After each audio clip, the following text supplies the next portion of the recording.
또 감기. 아, 맞다. 집에 감기약이 남아있었는데. 남아있는 감기약 좀 먹으면 괜찮겠지? 어디 보자. 유통기한이 뭐 괜찮겠지 뭐. 진짜? 진짜 괜찮은 거 맞아? 안녕하세요, 잭입니다. 안녕하세요, 잭입니다. 마침 또 신년을 기점으로 해서 맨날 새로운 뉴 시즌 신상들이 막 나오는 것처럼 신종플로도 맨날 신종을 달고 나와요. 그래서 뭐 구종플로는 없고 이 지랄이 맨날 신약 타러 홍원가게 만드는 건지 아주 그냥 녹이 나오는 시즌입니다. 애 키우는 아버지 오마니들, 그리고 당해본 자들은 잊지 못한다는 그 개통식 아니야, 이게 지금 이게 내 코를 지나는 건지 뇌까지 들어가는 건지 뭐를 그런 비강 도말 인플루엔자 검사 키트까지 바야흐로 감기의 시즌이죠. 시즌권은 마스크 띠.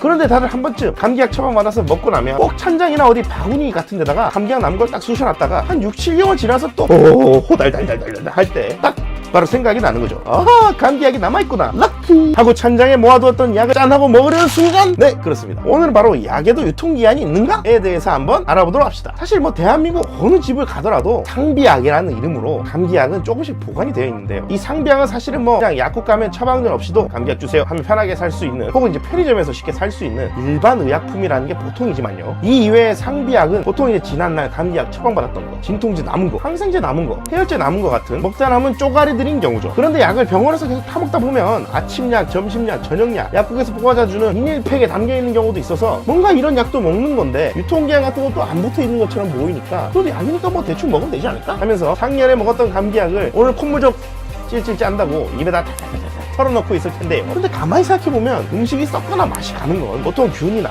곰팡이가 들어가면서 뭔가 쓱싹쓱싹 밀실 반응이 일어나가지고 향에서 생기는 거니까, 약, 특히 항생제 같은 거는 균을 잡아서 균 모가지를 쓱싹하는 애들이니까 뭔가 상하지는 않을 것도 같은데 뭔가 괜찮을 것도 같습니다.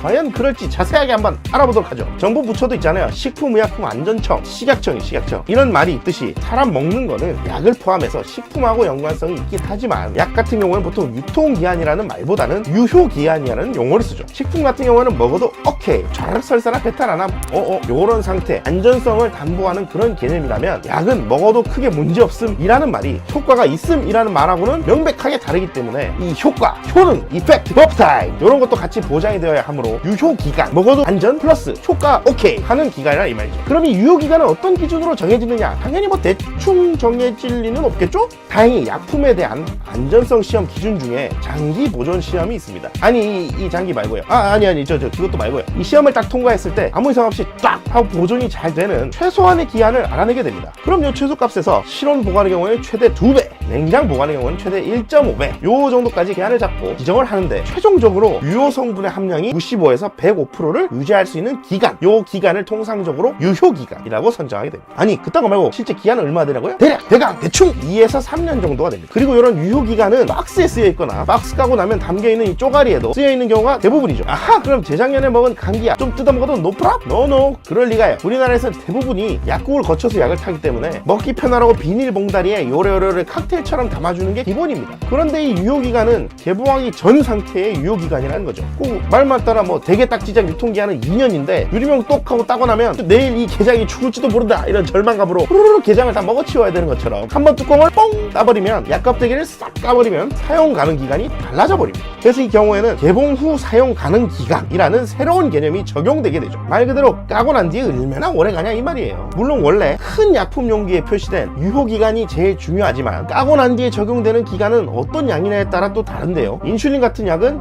28일 정도고, 나눠서 담은 시럽, 멸균 안약이나 안연고, 귀나 코에 바르는 약, 가글약 1개월로 봅니다. 1개월. 원래 병에 담겨져 있는 시럽하고 도제 날짜로부터 분쇄 소부나 가루약, 연고, 크림은 6개월을 보고요. 비닐 포장되어 있는 약은 1년 정도를 보죠. 그런데 이런 예측성 처치는 아주 약이 보관이 잘 되는 큰 병원의 약재부 코너 같은 데서나 적용될 수가 있는데, 일반 가정 같은 경우는 약을 보관한다고 뭐 제습 장비를 쓰진 않잖아요. 마음 편하게는 항생제 시럽 같은 거는 시럽으로 만들어진 후 일주일 정도, 상온 보관인 경우는 2주 지나버리면 그냥 버리는 게 속 편합니다. 항생제 같은 경우는 특히 기한이 지나거나 변질돼 버리면 부작용이 도드라지는 결과를 초래할 수가 있어요. 거기다가 항생제를 남겼다가 다시 썼다는 말 자체가 올바른 사용 방법이 아니라 이 말이에요. 처방을 받았으면 충분히 다 쓸 때까지 쓰고 안 남기게 하는 것이 내성균을 덜 만들고 확실하게 치료하는 방법이죠. 그러니까 항생제 남기면 안 됩니다. 그리고 후시딘이나 마데카솔 같은 연고도 사용할 따로 짜놓은 거를 상처에 바르면 비교적 오래 쓸 수 있지만, 직접 연고 튜브를 상처에다가 대고 쭉 짜가지고 말라버리면 약이 오염될 수가 있어서 대충 썼으면 좀 남아도 버리는 게 상책일 수 있죠. 뭐 물론 이상적인 환경에서 아주 약이 잘 보관되고 있다면 유효기간이 지나더라도 효과에는 큰 차이가 없더라 라는 연구 결과가 있기도 합니다. 그런데 항상 혹시가 문제 아니겠어요? 혹시